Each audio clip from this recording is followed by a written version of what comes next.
Assalamualaikum warahmatullahi wabarakatuh. Alhamdulillahirabbil alamin wassalatu wassalamu ala rasulillahi amma ba'du. Sahabat keluarga muslim, perkenalkan saya Ruci Ardi yang insya Allah akan menemani sahabat keluarga muslim semua di program Halo Ustadz. Ada pertanyaan, insya Allah ada jawabannya.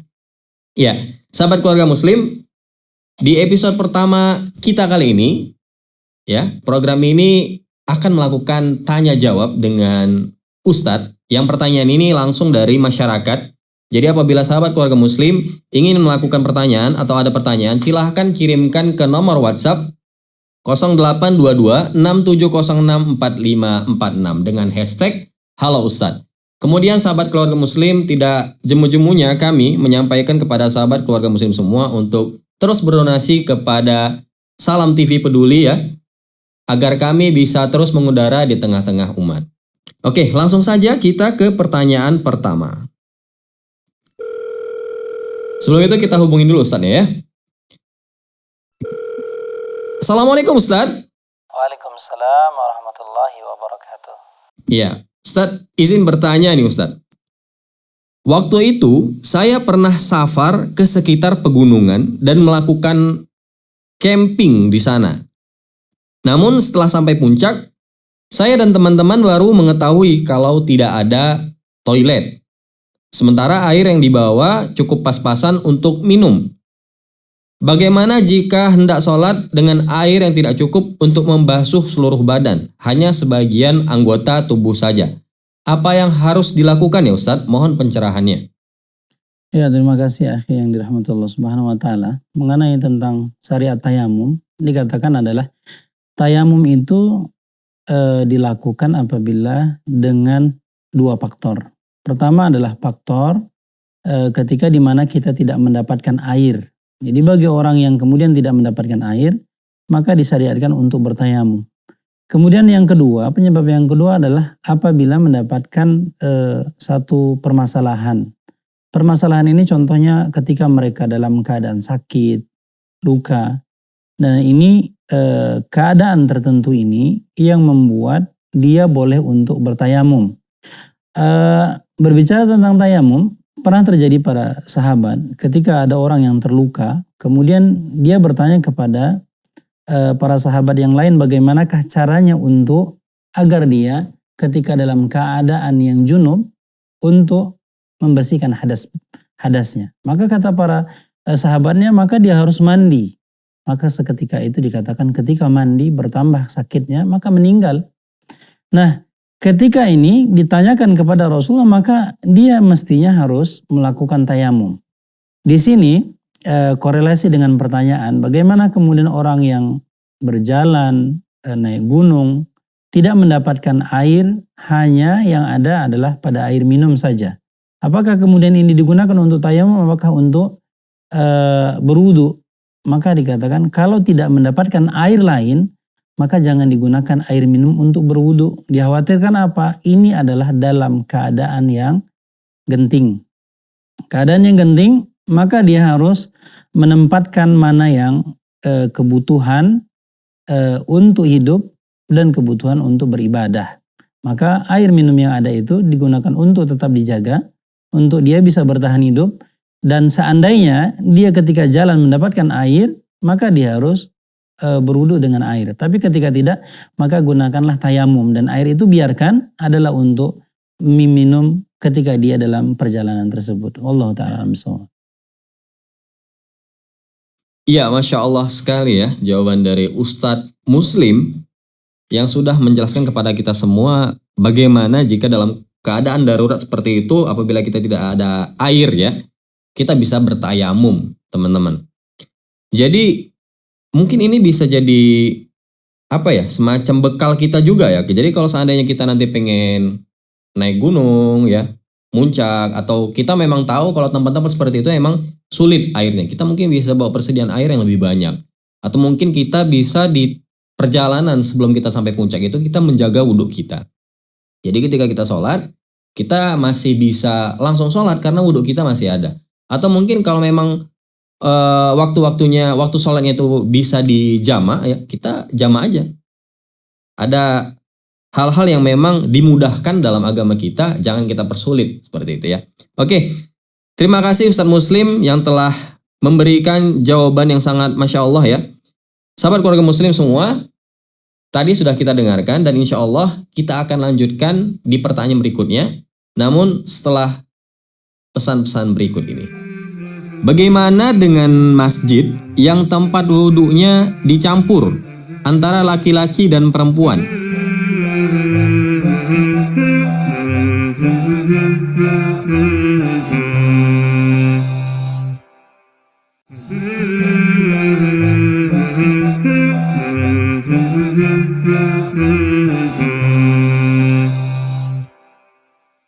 Iya, sahabat keluarga Muslim, kembali lagi kita di program Halo Ustadz. Ada pertanyaan, insya Allah ada jawabannya. Iya, tadi kita sudah di pertanyaan pertama ya. Ini kita akan lanjut ke pertanyaan kedua, namun sebelum itu kembali lagi saya mengingatkan apabila sahabat keluarga Muslim semua ada pertanyaan, silahkan ke nomor WhatsApp 0822 6706 4546 dengan hashtag Halo Ustadz. Kemudian juga tidak lupa saya sampaikan kepada sahabat keluarga Muslim untuk terus berdonasi kepada Salam TV Peduli agar kami bisa terus mengudara di tengah-tengah umat. Ya, kita lanjut ke pertanyaan kedua. Ada Ustadz Zulham ya. Assalamualaikum Ustadz. Waalaikumsalam warahmatullahi wabarakatuh. Ya Ustadz, izin bertanya Ustadz.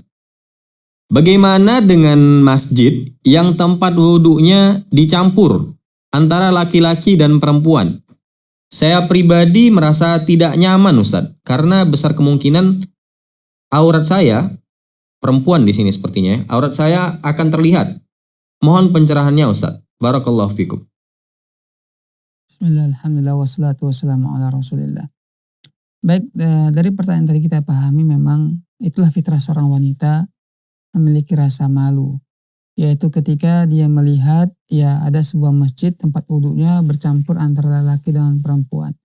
Tentu ini tidaklah baik ya, karena kita tahu bahwa agama kita memerintahkan kepada kita untuk masing-masing menjaga auratnya. Tidak boleh melihat aurat orang yang lain, bahkan agama kita memerintahkan kepada kita untuk menundukkan pandangan. Dalam surah An-Nur Allah Subhanahu wa taala mengatakan, "Qul lil mu'minina yaghuddu min absarihim wa yahfazu furujahum."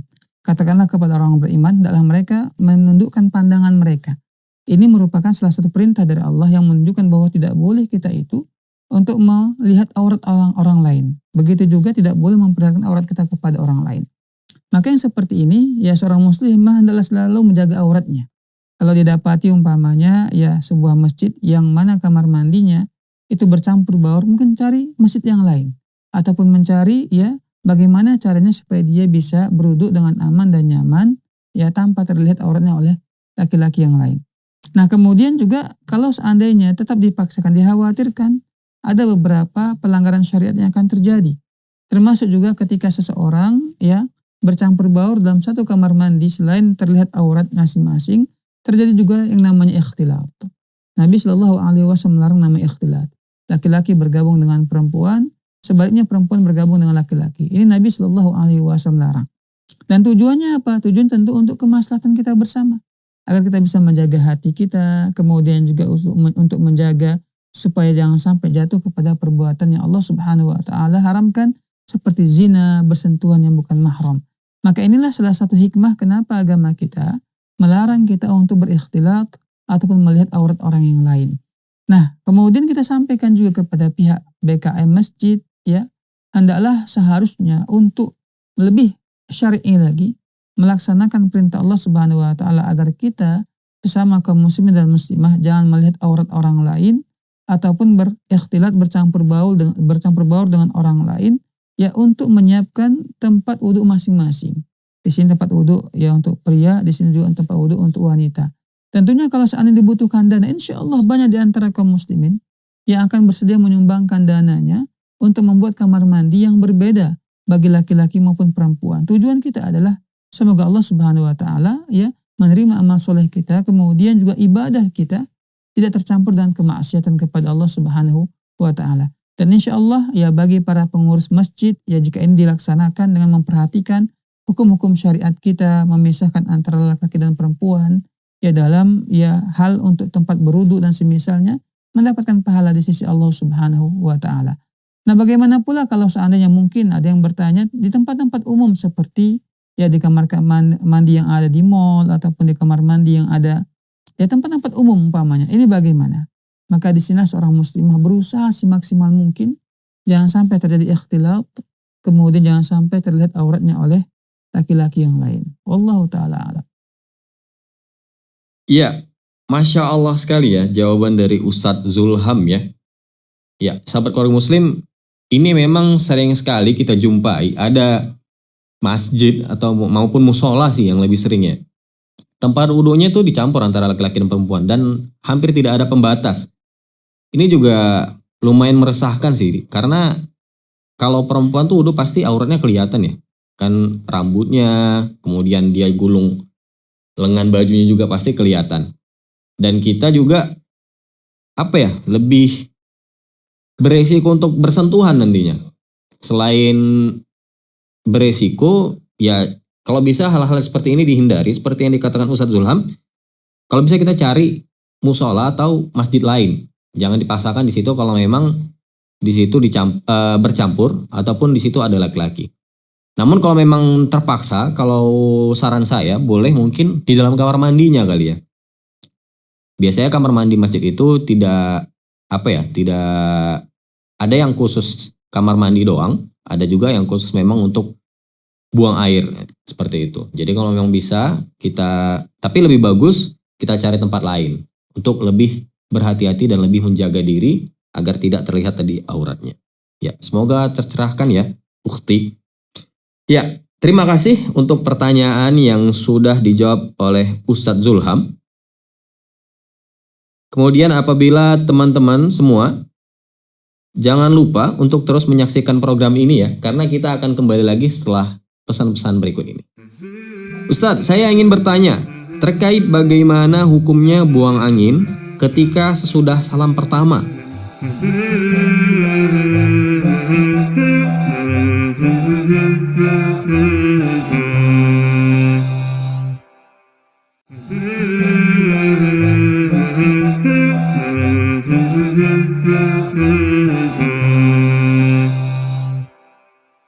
Ya, sahabat keluarga muslim, kembali lagi di program Halo Ustadz. Ada pertanyaan, insya Allah ada jawabannya. Ya, sahabat keluarga muslim, kembali lagi saya mengingatkan apabila sahabat keluarga muslim semua memiliki pertanyaan atau bingung ya, atau ada masalah ataupun terkait hukum-hukum yang memang sahabat belum tahu, silahkan ditanyakan di nomor WhatsApp 0822 6706 4546 dengan hashtag Halo Ustadz. Kemudian juga tidak lupa saya sampaikan agar sahabat keluarga muslim terus berdonasi ke Salam TV Peduli agar kami bisa terus mengudara di tengah-tengah umat untuk menyebar dakwah. Ya, kita lanjut di pertanyaan yang ketiga ya. Pertanyaan ketiga.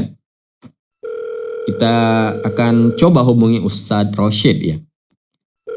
Assalamualaikum Ustadz. Waalaikumsalam warahmatullahi wabarakatuh. Ya, semoga seluruh kru Salam TV dalam keadaan sehat dan senantiasa diberkahi Allah Azza wa Jalla. Amin ya Rabbal Alamin. Masya Allah ya, kita dapat doa nih. Ustadz, saya ingin bertanya terkait bagaimana hukumnya buang angin ketika sesudah salam pertama dan sebelum salam kedua. Buang angin di antara kedua salam. Apakah sholatnya sah atau harus mengulangi kembali Ustadz? Mohon pencerahannya. Baik. Alhamdulillahirabbil alamin. Wassallallahu wasallama wa baraka ala nabiyina Muhammadin wa ala alihi wa ashabihi ajma'in. Seseorang yang melakukan ibadah salat ya, apakah itu salat fardu ataupun salat sunnah ya. Nah, ketika berada di tasyahud akhir merasa ada ingin buang angin. Qadarullah ternyata dia memang buang angin gitu kan.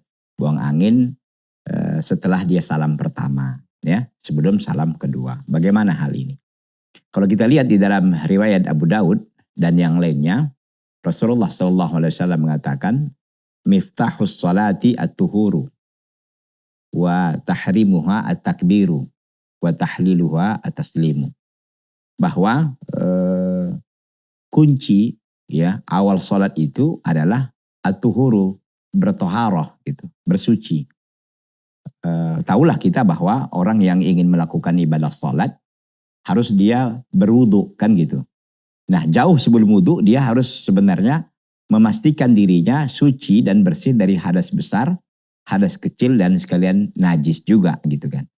Nah, kalau memang orang itu dalam keadaan normal, ya, artinya dia tidak junub dan juga tidak ada najisnya, maka dia hanya dituntut untuk menghilangkan hadas kecilnya. Nah, kan begitu, yaitu dengan cara berwudu.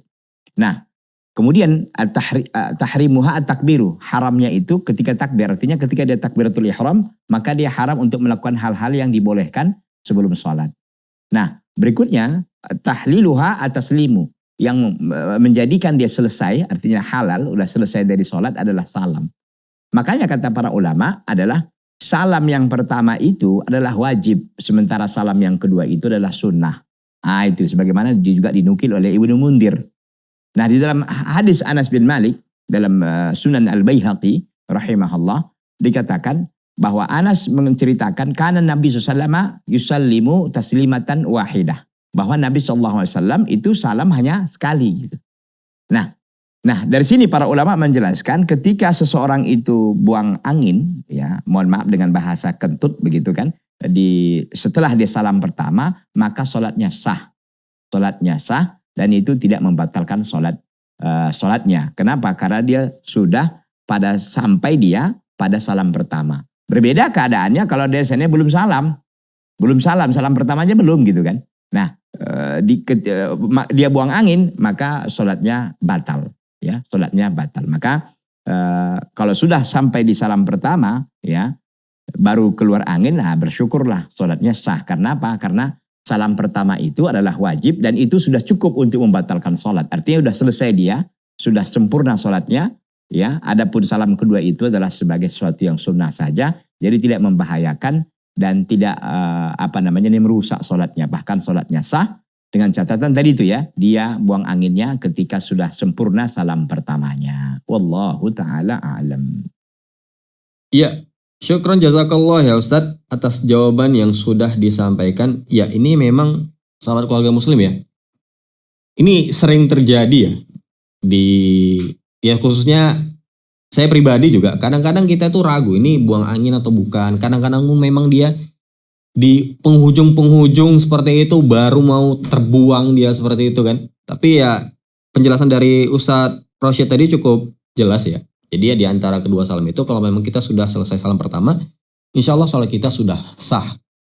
Namun memang terkait buang angin ini memang yang namanya ibadah itu pasti syaitan itu memang sering sekali mengganggu kita, ya.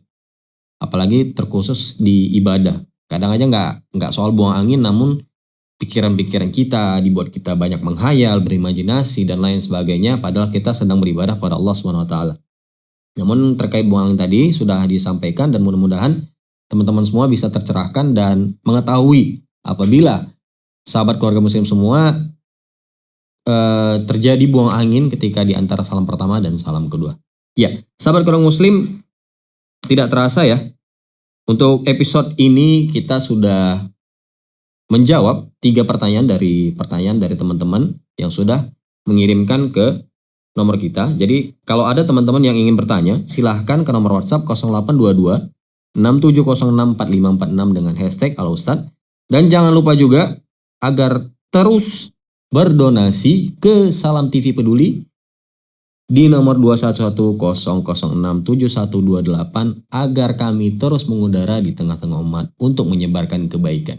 Terima kasih telah menonton Halo Ustadz dan terus saksikan program-program Salam TV. Saya Ruci Ardi dan seluruh kerabat kerja yang bertugas pamit undur diri. Kita tutup dengan doa kafaratul majelis. Subhanallah wa bihamdihi asyhadu an la ilaha illa anta astaghfiruka wa atubu ilaik. Assalamualaikum warahmatullahi wabarakatuh. Mm-hmm.